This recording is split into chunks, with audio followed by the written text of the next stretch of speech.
How to cook chicken Chinese rolls. 1 kilogram boiled potatoes. Half kilogram boiled chicken.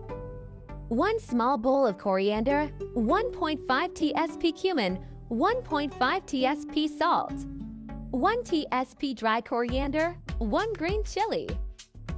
Now mix it.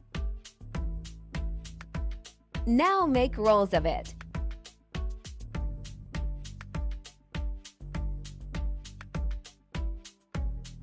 Add 1 egg.